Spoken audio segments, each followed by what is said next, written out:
Yes, nkwaniriza nenkobaza kubanga otwegeseko onako olwaliro gyosinzira okubeera ng'otulaba mwebali nnyo mwebalire ddala bingi ebiri mu ggwanga Uganda n'ebiri wabweru wa Uganda abazadde abateekateeka okuza abaana mu masomero ababadde bakyali awo nga muga nti bannange ffe twabivaako dda amasomero gagenda kuddamu era nabadde ntunuulira wano okusinziira ku lukangaga olwafulumiziddwa ssebo nga tulina okwenyweza nga bukyali mu mwezi ogwa Gatonnya tubuzayo omwezi tegukyawera tubuzayo wiiki nga 3 okuba nga oba oliawo tuddamu ate okuzza abaana mu masomero ensoma zonna nakitunulidde nga oba oliawo tugenda kuddayo ku nkola enkadde gye twaliko kubanga bw'otunuulira taamu esooka egenda tandika nga 10 omwezi ogwa Gatonnya ekomekerezebwa ennaku z'omwezi 15 omwezi ogwokuna kitegeeza nti bagenda kusomera wiiki 14 wiiki 14 4 8 12 gy'emyezi 3 ne wiiki 2 gye bagenda okusomera ate olutamu ey'okubiri ijja kuddamu nga 9 omwezi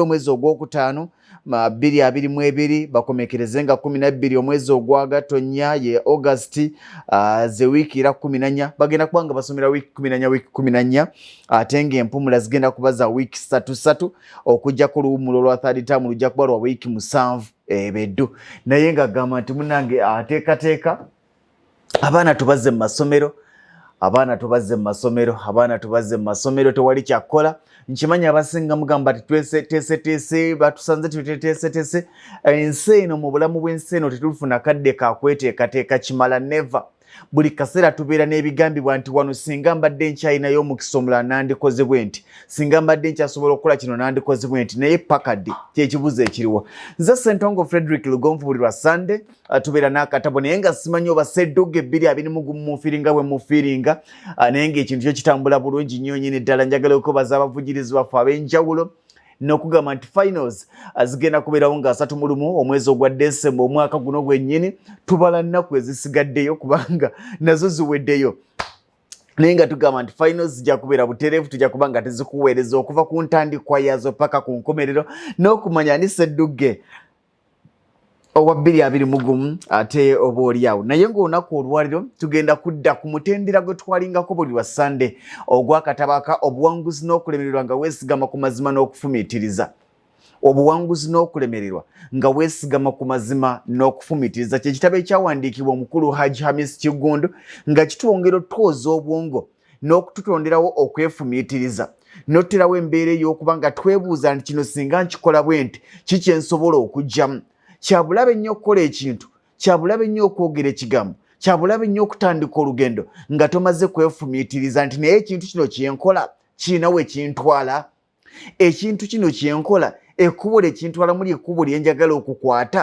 oba kyekigenda okunvuga tokkirizanga mbeera kuvuga bulijjo vuganga embeera tokkirizanga mbeera kufuga bulijjo fuganga embeera n'olwekyo omulungi atulaba naawe atuwolereza ku Lugonvizi Show twagala okuba nga tweyongera tunatera nno kiggala oba kimalako kubanga tuli ku muko oba page ya 75 ate nga kikoma ku page ya 121 n'olwekyo tulinga abakitambudde njagala olunaku olwali twagenda okuwunzika emabega eri twali ku ssuula ya 10 egamba nti olugendo lw'okuwangula mu bulamu olugendo lw'obulamu buno olugendo lw'enkulaakulana olugendo lw'okuwangula olugendo lw'okulaba nga otuuka ku byeweetaaga ebiruubirirwa lubeera luwanvu era buli muntu gw'olaba aliko waatuuse aba ayise mu bingi okutuuka w'obeera omulabidde naye twagenda okukomekkereza nga tugenze we baali bagamba nti osobola okuvuganya era otegeera naye waggulu waliwo akagamba nti okukula omwami Hamis Kiggundu okula kwe yali ayogerako kwe kuno ebiseera ebisinga ekitabo kino kiyinza okuba nga tekigenda kuddamu obutereevu ansazo kiyinza okuba nga tekigenda kunnyonnyola nga gwe atunda amatooke kiyinza okuba nga tekigenda kunnyonnyola nga gwe alina edduuka oba ayagala hardware naye kikuwa embeera ey'okwefumiitiriza n'obeera ng'oddiddwamu mu jeno n'oba nga gwe ng'omuntu oyinza okuba nga toddiddwamu naye ng'ate mu bangi oddiddwamu kyogera ku buli muntu kyanukula buli muntu n'olwekyo nkusaba ojja kubanga oba oliawo ofisa wakadde tukiwulirize atugamba nti okukula okula kwenjogerako kwe okubeera nti oyina emyaka egikuyisa omuntu omukulu tokyali mu ssomero. Njogera ku muntu atuludde nga taliiko kabuza nti ddala muntu mukulu. N'atugamba nti osobola okuvuganya era otegeera. Eno y'embeera ekwata obutereevu ku busobozi mu kufumiitiriza, okwekenneenya, okwawula wamu n'okwasaganya ensonga zonna ezikuli mu maaso. Ekintu ekikulu kwe okubeera nti osobola okutegeera obulungi ebintu nga bwe bitambula mu bulamu. Ekintu ekikulu kwe kubeera nti ddala osobola okutegeera ebintu nga bwe bitambula mu bulamu. Buli muntu yatondebwa ng'alina obwongo, naye batono nnyo ababukozesa mu kulowooza ekiddako, naddala nga balina okusoomoozebwa. Togenda kuva mu kubikunyigiriza by'olimu, togenda kuva mu kusoomoozebwa kw'olimu okuggyako ng'otandise okufissaawo akadde n'ofumiitiriza, okuggyako ng'otandise okufissaawo akadde n'otunuulira ebikwetoolodde, n'otunuulira ebikunyigiriza, n'otunuulira embeera gy'oyitamu esoomooza, noga nti njivaamu ntya. Nga tonneebuuza ku balala, nga tonanoonya ansa mu balala, yeggwe alina ansa yo esooka, yeggwe alina okuddibwamu kwo okusooka, era bw'olemu okweddamu n'abalala bayinza obutakuddamu. Y'ensonga lwaki mugende wantu bangi nga musaba amagezi ne bakubuuza nti kaakati ggwe obadde oyagala nkuyambe ntya, nti nange simanyi, aba talina bw'agenda kukuyamba. Entandikwa ya byonna kwe kusalawo otandike okunoonya obuwanguzi. Ne batugamba nti ebirala ebitambulira wali waggulu omutwe mulamu. Kino kitegeeza nti toli mulalu. Ono gwe bagamba ayita ttembo. Omuntu nga si mulalu y'oyo ategeera kyakola era ng'amanyi akabi n'ebirungi ebiyinza okuba nga ebiva mu bikolwa bye. Omuntu yenna okutuuka ku buwanguzi asaanidde okuba ng'omutwe gwe gukola bulungi. Era bw'oba ng'olina omutwe ogukola obulungi naye ng'olemereddwa okweyambisa obwongo bwo, kitegeeza nti weetaaga okwenoonyerezaako, so si okunoonyerezebwako, okwenoonyerezaako gwe kennyini. Nti naye nze agamba nti ndi mugezi, nze agamba nti nyina buli ekyetaagisa, nze agamba nti wano ntegeera bulungi. Lwaki kijja bwe kiti? Lwaki bye njagala okutuuka ku si bye ntuukako? Lwaki engeri gye njagala ensonga zange zitambule si gye zitambula, nga gwe kennyini weekuba mu tooki ng'omuntu? Atugamba nti omuntu yenna okutuuka ku buwanguzi asaanidde okuba ng'omutwe gwe gukola bulungi. N'akubuuza nti obulamu bwe bulungi wadde ng'omutwe gukola bulungi?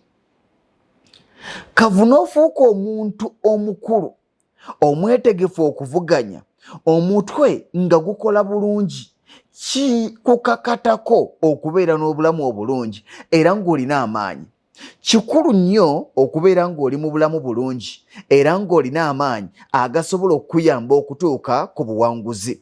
Obulwadde busobola okulinnya eggere mu nteekateeka zo ez'omuntu. Okutuuka ku buwanguzi buno teekako embeera endala ez'obulamu, gamba ng'obukosefu mu mubiri.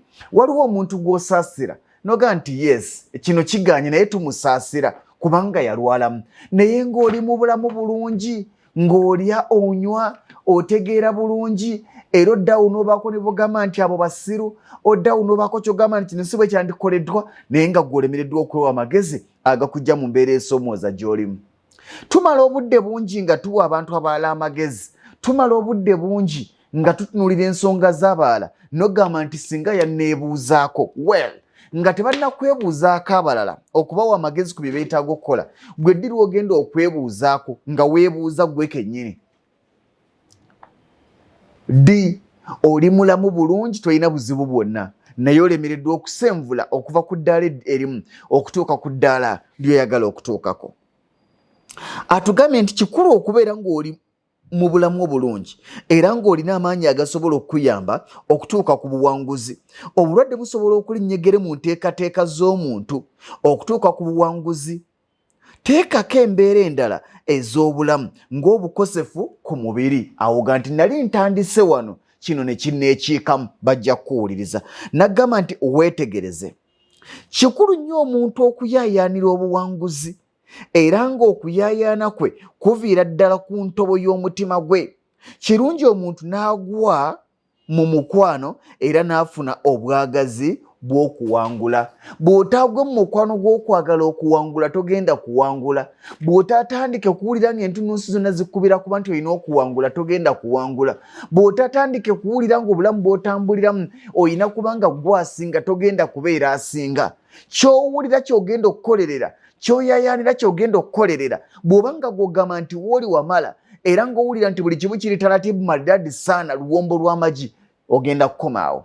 Omuntu bw'awulira nti ali settled era ali contented mu muzigo tagenda kuyaayaana kuzimba.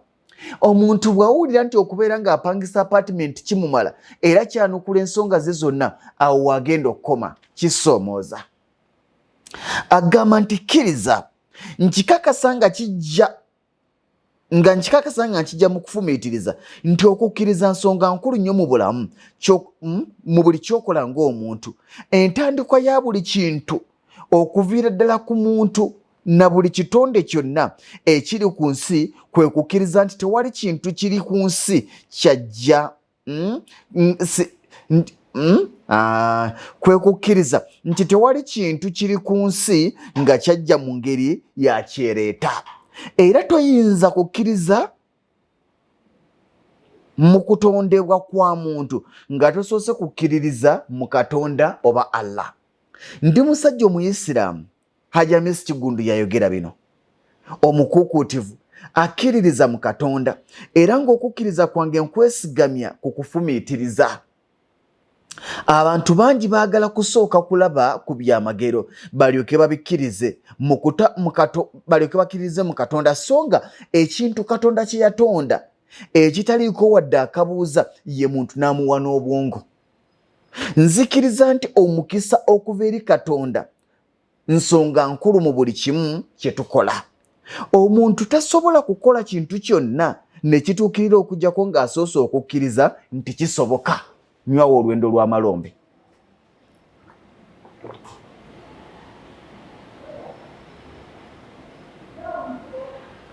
Nywawo. Togenda kubaako kyokola kituukirire. Togenda kubaako kyotandika okuggyako ng'omaze okukkiriza nti kyo kyoyagala okukola oba kyoyagala okutandika kisoboka. Bw'otakkiriza nti kisoboka kitegeeza tekirisoboka era ogenda kubeera mu mbeera eya tekisoboka. Sooka gwe kennyini otandika okukkiriza nti nsobola okuyingira Kampala.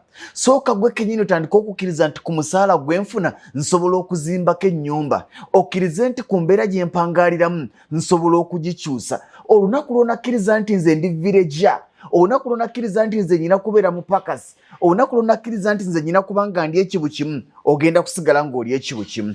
Naye lw'onakkiriza nti osobola okuva ku kibu ekimu n'odda ku kibu ekyokubiri, lw'onakkiriza nti osobola okusigala ng'oli mu kyalo n'ogaggawala, ogenda kulaba nga buli kimu kyekola kyokka kubanga osoose okukkiriza. Okukkiriza kikulu nnyo. Bw'omala okukkiriza kola nnyo otuukiriza ebyo by'obeera okkiriza. Okitegeera? Buli lw'onakkiriza noga nti yes, sirinawo wadde 10 naye nsobola okufuna kye neetaaga. Nze njagala okwebaza muganda wange Andrew Seguya abeera kojjange. Yaŋŋamba nti mwana wa taata, waliwo akaseera we nabeererawo nga nze ndowooza obulamu bwagaana, ali Dubai, nze nga ndowooza obulamu bwagaana, nze nga ndowooza ebintu bizibu, naye mwami Lugonvu wanteekamu okukkiriza. Mu bbanga lya myaka 2 simanyi bwakikoze, simanyi bwe kijja, sente zonna yazisanga ku akawunti. Buli yalwalanga ewaabwe ng'asola, buli yafiirwanga ng'asola, kutambuza mulambo nga yeewuuyo, simanyi ambaga nga yeewuuyo, abaagala obusiki nga yeewuuyo kubanga ku akawunti kweziri. Ku lwaliro muganda wange alina poloti nnya mu bbanga lya myaka 2 yakijja mu kukkiriza. Ke yatandika okukkiriza nti kisoboka okukyusa embeera alina kyakoze. Y'omu ku bafunye ku estate ez'e Katende, ettaka ly'e Katende liri ku kkubo eridda ku Entebbe Road, y'omu. Era nabadde njogera naye ne muganda nga alina ne muto we Ssentogo, ne muganda naye muganda wange ompadde challenge ate nkwenyumirizaamu. Naŋŋamba lwaki? Ne mugamba nti abantu bangi ababeera mu mawanga ag'ebweru, abantu bangi abakola naye nga tebasumulukuka. Ekikulemesa okusumulukuka kubanga tonnakkiriza. olunaku lw'onakkiriza nti kati ke kaseera nsumulukuke, olunaku lw'onakkiriza nti ke kaseera nfune wensula, olunaku lw'onakkiriza nti nina okufumbirwa, olunaku lw'onakkiriza nti nina okuzaala, lw'ogenda okutandika okutema amakubo agakutuusa ku ekyo ky'obeera okkiriza. Tweyongereyo. Akugambye nti omuntu tasobola kukola kintu kyonna ne kituukirira okuggyako ng'asoose okukkiriza nti kisoboka. Bw'otakkiriza nti kisoboka tekigenda kusoboka. Kikulu nnyo omuntu okukkiriza nti asobola okutuuka ku buwanguzi nga tannatandika kutambula lugendo lwe, nga n'ekisookera ddala ky'olina okwebuuza lwaki watandise okulowooza ku buwanguzi ng'omanyi tosobola kubutuukako. Eno y'emu ku nsonga enkulu nnyo omuntu ayagala okuwangula z'atasaanye kubuusa maaso. Abantu abalemererwa ebiseera ebisinga n'okukkiriza kwabwe kubeera kutono. Abantu bangi nga yaga nti ne bw'omugamba nti kisoboka ngaga nti biki bye tutakoze, byonna byagamba twabikola dda, agamba kisoboka ffe nga tubikoze ne bigaana. Omutima gwajjula obutakkiriza. Toyina ky'ogenda kukola okuggyako ng'okkiriza nti kisoboka. Bw'onakkiriza nti kisoboka ogenda kulaba nga buli kimu kyekola kyokka. Bw'otakkirize nti kisoboka buli kimu kigenda kweveera. Nze abaana bangi ab'obuwala n'ab'obulenzi abafuuse ba landlord n'omuyita n'omukwasa ekyapa naga nzaani babeera wano mu woofiisi naga mwami Lugonvu sikkiriza. Sikkiriza nti nze yava ekyakatebe nnyina ekyapa nga ne kitaawe tabangako na kyapa. Mukeere ku makya mubuuze famire mmeka ezirimu ettaka ly'ekyapa, ogambe kitaawo nti ndaga ku kyapa bw'anaaba akimanyi, nti taata ekyapa okimanyi omugambe kindageeko bw'anaaba amanyi kye bayita ekyapa. Families ntono nnyo, naye bwe kiba nga kisobose waliwo akaana kanchallenginga wano nakabuuzo olina emyaka meka nti myaka 19 at the age of 19 years yagenda ku kyeyo ku myaka 17 nakkiriza. Taba kukkiriza nti ku myaka 17 asobola okukuba ekyeyo talina kiyandibadde. Ku myaka 19 n'agula ettaka ekyapa n'akikwata ati yantunuulira naga mwami Lugonvu nyina kye sikkiriza nti nkiri nampa 2 n'engalya nampa 2 n'engalya. Naye ku myaka 19 nga she is a landlady.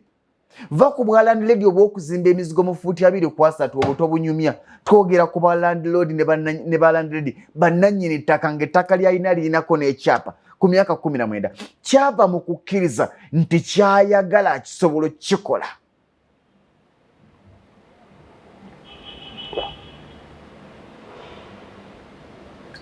Kyava mu kukkiriza.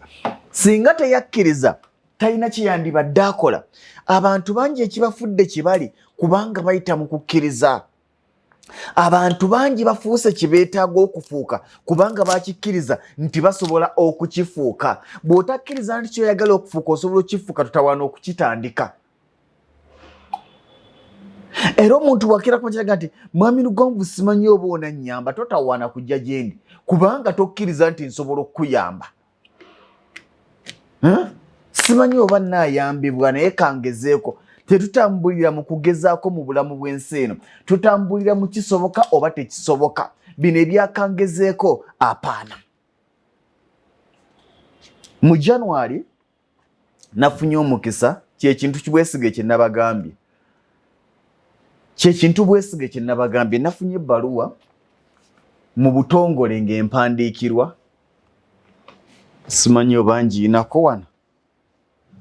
Okuva mu Lwengo General Hardware mwami Charles yennyini simanyi erikaawo munkebererekawo waliwo ebbaluwa ya mwami Charles gye yampandiikidde eriko Lwengo General Hardware bwe baweere bwetabawo it's okay nga mpandiikira nga neebaza n'okwebaza bannayuganda ekimu ku musajja bwabuvunaanyizibwa nga ga mwami Lugonvu nkwebaza olw'obwesige kubanga twatambuza projekiti yali ya mwezi gwa Novemba gye yatuweerangako obusawo 10 naŋŋamba nti nkolaganye n'abantu ab'enjawulo muli n'ab'eŋŋanda zange naye kizibu nnyo omuntu okugamba nti ssente nga bwe wazimpa kubanga twasooka ntukola enteekateeka y'abantu 30 ne tudda ku bantu 2 kati okwadda ku 2 ne wasigalawo abantu baali 3 sente z'abantu 3 obusawo 30 nenkwata sente nenzizaayo naŋŋamba nja kubaawo buli woona neetaaga okubaawo ekigambo kiyaŋŋambye kyankutteko nnyo naŋŋamba mwami Lugonvu sikyalina bingi bye nnoonya ku nsi okuggyako emirembe n'okuwa abalala emirembe simanyi oba naawe ekintu ekyo likituukako nga tokyalina bingi by'olina ku nsi okuggyako emirembe n'okuwa abalala emirembe ebuze teriwo nja gikebera kale nja gikebera nampa option nennondako gye nazudde nga nnungi naŋŋamba nti nkuweeyo buli mwezi nga nkuwayo obusawo bwa seminti ku buli muntu wo agula ettaka mu Lugonvu Property Consultants nga bwe kyabadde nanga naye abajja busala busawo 5 kati bwe yakiŋŋambye ekyo nendaba nga weelango nenga ne buba 5 tezifudde dda na lusogo naŋŋamba oba tukikole nga buli luvannyuma lwa mwezi nga buli mwezi nga bulaba nti December gwako tugenda mu January, February, March, April, May nga buli mwezi okompilinga abantu abaguze ettaka mu mwezi ogwo ne mukuba akalulu n'amannya gaabwe nga mwegali ne mukuba akalulu bwe mukuba akalulu oba wali oba taliiwo naye nga waliwo abantu baabwe bwe mukuba akalulu oyo abeera alondeddwa nga akalulu kagudde ku ye nja muwanga obusawo bwa seminti 50 obumala ennyumba yo gisitula nawunze mulimu ebintu ebimu ng'omuntu abikola naga naye yanzizizaayo ku kiri sikyalina nnyo kye nnoonya okuggyako emirembe n'okuwa abalala emirembe era nkyagezaako okutunuulira ensonga eyo mu kifo kyo tuwanga obusawo 5 buli agula naga nti oba 2 be baguze oba 5 be baguze buli omu agula akantu kaakakongeke alina okukatereka akakonge ako bw'akatereka tujja kubanga obululu tujja kubanga buli nkomerero ya mwezi ng'abantu abaagula mu Lugonvu ne bw'oba watandika dda okuzimba ensawo zigenda kuddira eza seminti nanga nti ajja kuwanga buli muwanguzi ensawo za seminti 50 ensawo 50 z'ensawo ezizimba ennyumba ne zigimala siba kiri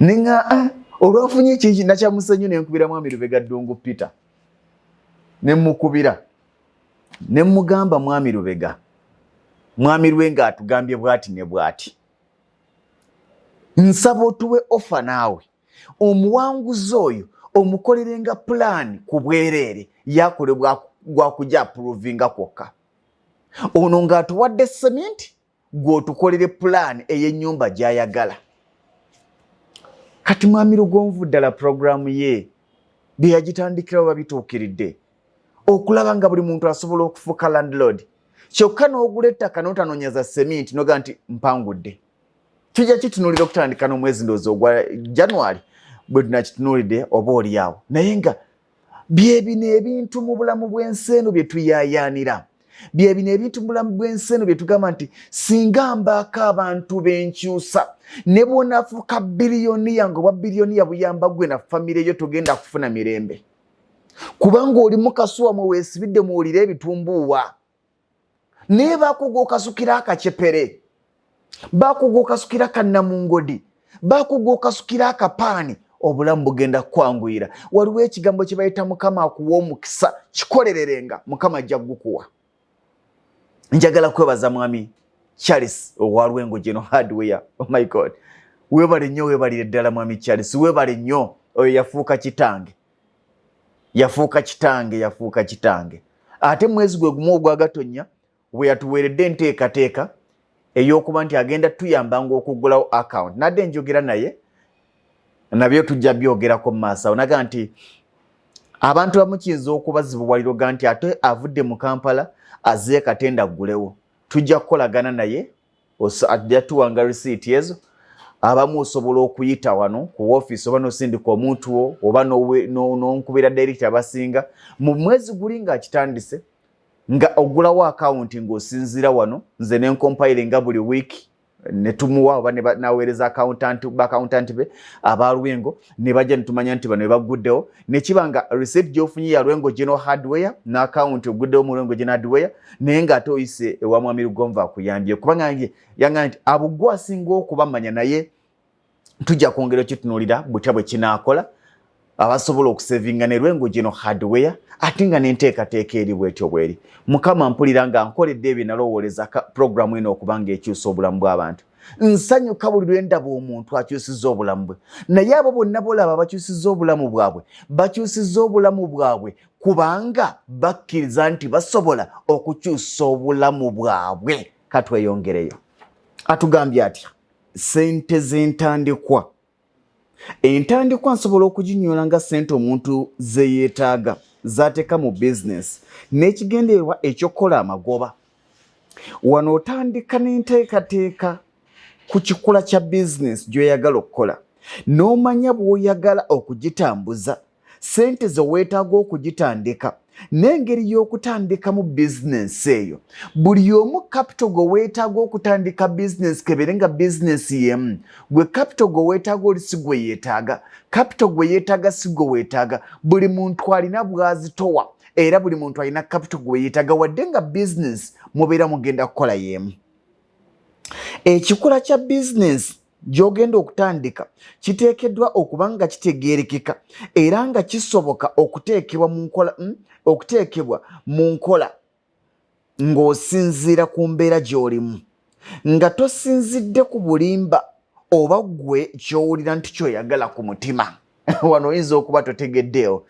Kyagezaako okututegeeza nti bizinesi gy'olowooza gy'oyagala okutandika olwaliro erina okuba ng'efiitinga mu buzito bwo obw'ebyenfuna. Ky'ozitowa mu nsawo kirina okuba nga kimakinga ne bizinesi gy'oyagala okutandika. Kyabulabe nnyo okuba ng'ozitowa $50,000 ng'olota kutandika bizinesi ya bukadde 10. Kitegeeza nti okyalina emitendera gy'olina okutambula okujja ku level y'emitwalo 5 okuteeka ku level ey'obukadde 10. Tekiba kya bulyazaamaanyi omuntu azitowa obukadde 8 okwagala bizinesi y'obukadde 10 naye kubeera kwerimba na kuloota ng'otunula omuntu azitowa emitwalo 5 okwagala bizinesi ey'obukadde 10. Ne bw'onaagamba nti kanneewole ngitandike ogenda kuba weetomeza kubanga tewali muntu agenda kukuwola ssente zo nga tozizitowa. Oyinza okugamba nti nina business ideas, nze nompa akawumbi nsobola okukola kino ne kino, bangi babyogera naye ebyo bye bayita okuloota ng'otambula. Omuntu azitowa emitwalo 5 bw'omuwa obukadde 10 azita kubanga tamanyi na nkwata yaazo. Twalina akaseera ke twalimu, ebiseera ebyo byali bizibu nnyo ng'owulira osobola okuwanirira obukadde 5 naye nga tuzitowa siringi 10 era nga tuvumanya abafunye ku ssente ne bazita ngoga nti ono tategeera nze ne mmala nfuna ezo. Ekyo toddamu kukyogera. Tokkiriza nga ssente kugwira bugwizi. Kkiriza enkulaakulana nayo n'ennyingizayo n'obugagga bwo butambulire mu mitendera. Ove ku mitwalo odde ku bukadde, ove ku bukadde odde ku 10, ove ku 10 odde ku 10 oyingira akawumbi. Omuntu azitowa obukadde 10 bw'omuwa akawumbi azitta. Simanyi oba ntegeerekese. Agamba nti entandikwa kintu kikulu mu kkubo ly'omuntu bw'aba nga anaasobola okutuuka ku buwanguzi. Obuwanguzi ebbanga lyonna okubutuukako olina obuteerabira nkola eyampankuwe. Buli lwe tukola ne tuweza eby'omuwendo kuno gattako eby'obugagga olwo nno nga n'abantu batandika okutuyita abawanguzi. Oteekamu akatono k'olina ate n'ofundikira nga weenogedde amagoba. Tandika n'akatono, noonya akatono k'olina kiki kasobola okukola ky'oba okola. Tokibuuza mulala, gwe kennyini gw'alina okukyebuuza. Mu kunnyonnyola okwekuusa ku ssente, entandikwa gwe mutemwa gwa ssente gw'okozesa okutandikawo bizinesi ate n'ofuna amagoba. Okukuŋŋaanya amagoba ago aga buli kiseera kye kiviirako embeera y'okukyuka. Abadde omwavu omwana wattu n'ogaggawala. Naye nga tetunnatuuka ku mutendera gw'okuteekamu ssente waliwo entandikwa esookera ddala omuli gwe kennyini okubeera ng'okuze osobola okuvuganya era omutwe gwo gukola bulungi okubeera ng'oli mulamu bulungi era ng'olina amaanyi agakola ebyo byonna bw'oba ng'obirina kitegeeza nti buli kye weetaaga singa okkiriza nti okisobola n'okitemera empanja ekitandika ogenda kitandika era okikole okituukirize osadde okukimanya nti ssente si kyekisaanyizo ekisookerwako omuntu ng'atandika olugendo lwe olw'obuwanguzi singa obeera n'ebisaanyizo biri ebisatu byemmenye waggulu kati oba osigazza ekibuuzo kimu nti ssente zino ze nnina nsobola nti okuzikozesa ng'entandikwa maama gwe kennyini gw'alina okwebuuza nti ssente ezo z'olina osobola otya okuzikozesa ng'entandikwa bw'otaazuule butya bw'osobola kukozesa ssente z'olina ng'entandikwa togenda kutandika omuvubuka ng'alina amaanyi nga mulamu bulungi era nga yasoma asobola okunoonya omulimu ogumusasula obulungi n'agufuna n'agukola nga bw'akuŋŋaanya ssente okumala akaseera z'ayinza okukozesa ne yeetandikirawo bizinensi singa abanga teyasoma asaanidde okusooka abagewo enteekateeka ye ey'ekikula kya bizinesi gy'ayagala okukola ategeere ebyetaagisa era amanye nabbanga lye yeetaaga okusobola okubiteeka mu nkola singa enteekateeka ye agifundikira n'akizuula nti yeetaaga ssente ziri wakati w'emitwalo 5 oba akakadde kamu kyokka ng'akimanyi bulungi nti ku ssente ezo talinaako wadde omunwe gw'ennusu era nga talina kyayinza kusinga mu bbanka bamuwole ssente ezo olwo asaanidde obwangu okuboolekeza okukola emirimu egy'amaanyi mw'ayinza okujja ssente okutandikawo n'okufuna kapito oyina emitendera gy'oyitamu either okukola ennyo bw'onaakola akaseera kagenda kutuuka onoonye bw'oyingiza era ofune bw'oyingiza emirimu egy'ekikula nga kino gibeera gisasula kitono era tewali yeegomba kugikola naye munnange oli bw'aba amaliridde asobolera ddala okugiggyamu ssente n'azikozesa ng'entandikwa okugeza nze wakati mu kibuga Kampala mwenkakkalabiza emirimu gyange abasuubuzi bayingiza n'okufulumya emigugu ku mmotoka naye abakola omulimu gw'okutikka n'okutikkula buli mugugu gwe batikkula oba gwe batikka basasula siringisi 1,000 wadde ng'emirimu ekikula nga kino gisinga kwettanirwa abavubuka embulakalevu abalina ne ku maanyi abantu tebatera kwagala kulengerwa nga bakola emirimu ekikula nga kino so nga gisobolera ddala okuvamu akasente akayinza okukozesebwa okusobola okutandikawo bizinesi entonotono gye weegomba ne bw'onaakeera ku makya n'ogambuuza ogw'omulimu si gwe njagala okukola nze nasoma naye nga tonnafuna simanya mulimu gw'oyagala kukola simanya kapito gwe weetaaga sooka onoonye ki ky'osobola okuggyamu kapito gw'oyagala ebyo by'ogamba nti nze ndi malidaadi ojja kutuuka akaseera nga ku bizinesi yo nga ku kampuni yo nga ku kizimbe kyo ogamba zaava mu migugu abanaakulaba bajja kuwakana naye zijja kuba zaava mu migugu kubanga wasookera kutikka migugu mwe wajja kapito emitendera gye gino gy'olina okugoberera singa okozesa amaanyi go ne weemalira mu kutikka n'okutikkula emigugu kiyinza okutwalira akabanga akatono okuweza ssente ze weetaaga okutandikawo bizinesi ekyamazima kiri nti bw'oba buli mugugu ogutikka oba ogutikkula ku siringi 1,000 olwo kijja kwetaagisa emigugu 5 gyokka okuweza emitwalo 5 ebimu tulaba ng'ebinene kubanga tetubitandise bw'obeera nga buli mugugu ogutikkira siringi 1,000 kikwetaagisa emigugu 5 okuweza emitwalo 5 kitegeeza nti omuntu bwe yeetikka emigugu 20 olunaku oba emigugu 10 gwe mutwalo emigugu 20 gy'emitwalo 2 n'omanya nti k'olyako katini ky'osevinga kyekinene ogenda kufuna ssente singa oba ne ky'okolerera mu maaso kyabulaba okubanga osasulwa omusaala naye nga tolina nakyokolerera nga tolina kyoga nti wadde ndi muguno omulimu naye ekirooto kyange kyakutandikawo kampuni bweti neetaaga ssente bwe ziti kijja nakuyamba okukuŋŋaanya empolampola omanye wootuuse ekikwasa ennaku oli ne bw'amanya nti mwavu lunkupe era ng'akimanyi bulungi nti yeetaaga ssente bw'abanga waakuteekawo bizinesi. Bo bangi ku Bannayuganda bakulembeza malala era batono abeetegefu okukola emirimu egy'amaanyi okufuna ssente bagitunulira kyamuli nga ssalambwa lya nsenke. Obuwanguzi n'okulemererwa nga weesigama ku mazima n'okufumiitiriza. Ekitabo kino bw'okiwulira kikuwa omunogosi, kikuwa amaanyi, kikuzibula obwongo n'owulira nga ddala obadde weebase weetaaga okuzuukuka. Embeera gy'owangaaliramu mu kiseera ekyo yeesalawo eggoye ku kikula ky'omulimu gw'osobola okukola ne gw'otasobola kukola so si kukulembeza malala. Toyina ky'oli ogamba toyagala kutikka migugu. Toyina ky'oli ogamba oyina kutambula nga weevuga. Tolina ky'oli ogamba tolinnya takisi. Tolina ky'oli ogamba tolya muwogo owedde. Embeera gy'olimu ne ky'ozitowa kati kye kisalawo ky'ogenda okubeera era kye kisalawo bizinesi gy'osobola okukola. Agambe toyinza kwegwanyiza kuyisibwa wadde okusasulwa nga Kakensa eyasoma ebitabo bye n'akuguka ate nga tewasoma wadde pulayimale. Kyokka ate osobola okuteekawo embeera okuva eno mu migugu n'obeera ng'omusimbi gw'okuŋŋaanya gusinga ogwa forofeesa.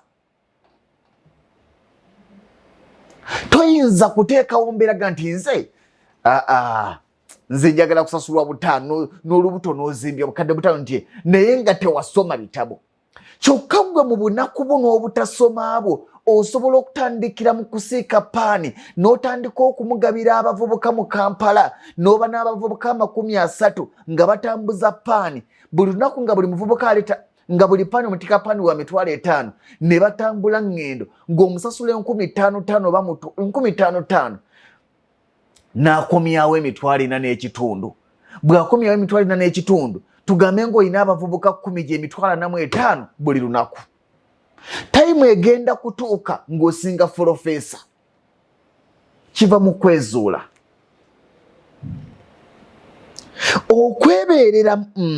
Okwebeerera ab'amazima ku mbeera gye tuba tuyitamu ekiseera kyonna kituyamba okufumiitiriza ne tusalawo bulungi ku nsonga ez'enjawulo mu bulamu bwaffe. Entandikwayo kyekyo ky'olina mu ngalo zo so si ky'otalina. Nywawo amazzi. Kankakuddiremu nga tonnanywa, kankakuddiremu. Entandikwayo kyekyo ky'olina mu ngalo zo so si ky'otalina.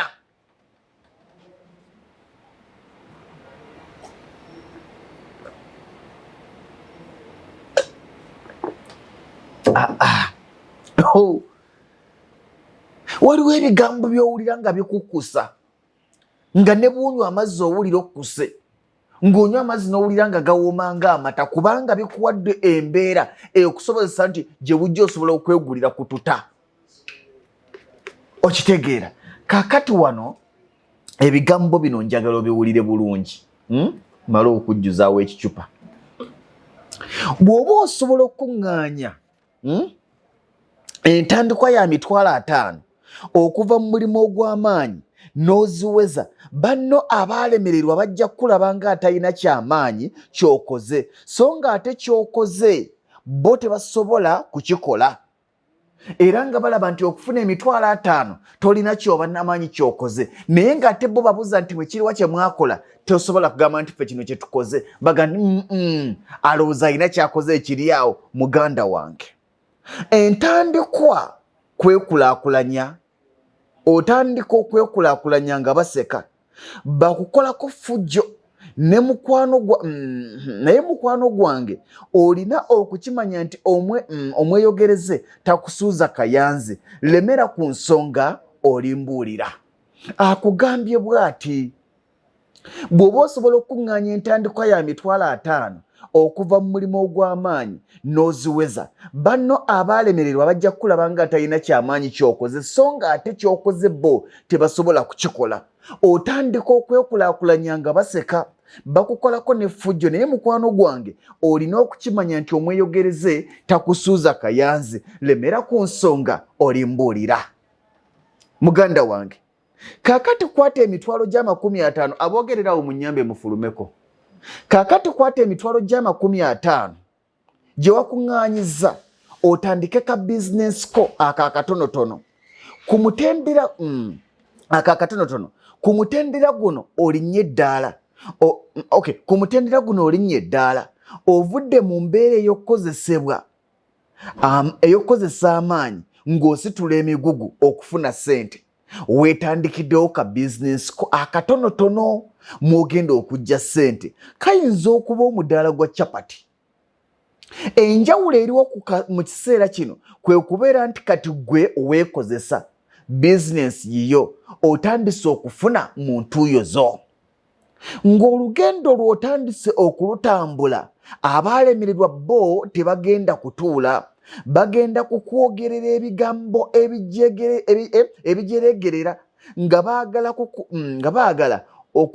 okumalamu amaanyi ng'enkola yaabwe bwetera okubeera mu bantu abakozi.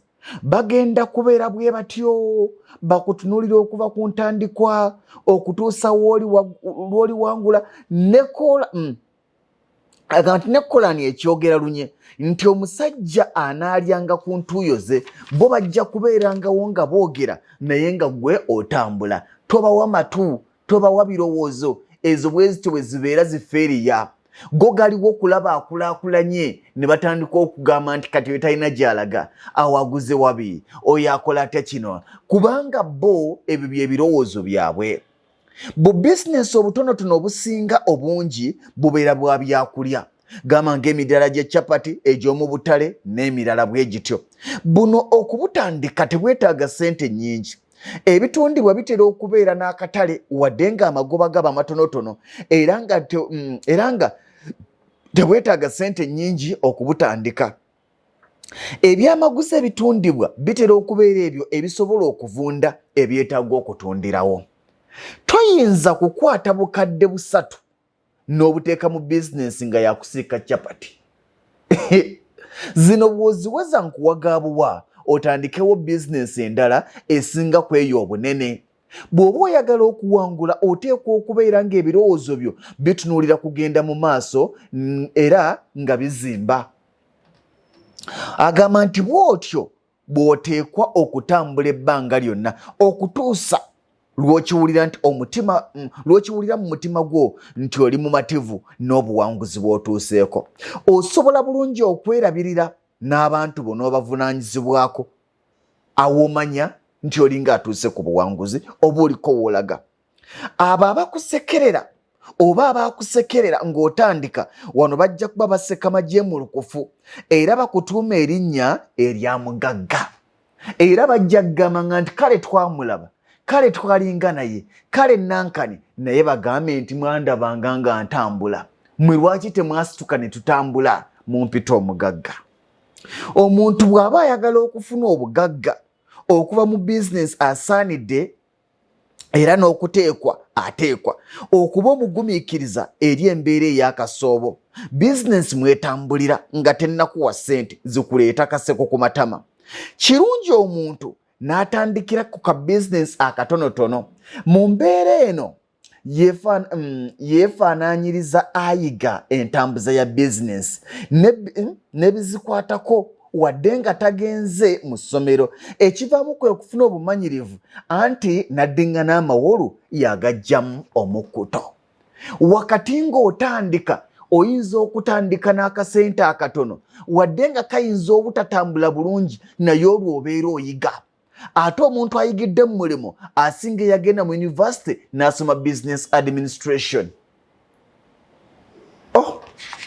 Mwana wa taata, olunaku olwaliro munzikirize enkome wano tujja tandikira awo ku ssula y'e11 egamba nti abazadde, abaana n'obuwanguzi. Olunaku olw'enkya Ssedduge 2021 nkujjukiza nti nga 3 December tugenda kubeera mu finals ku KY'OKOLERERA. Omuwanguzi wa Ssedduge agenda kuba nga asitukira mu kyapa. Nze Ssentongo Frederick Lugonvu munzikirize mbaagalize ebirungi ebyereere.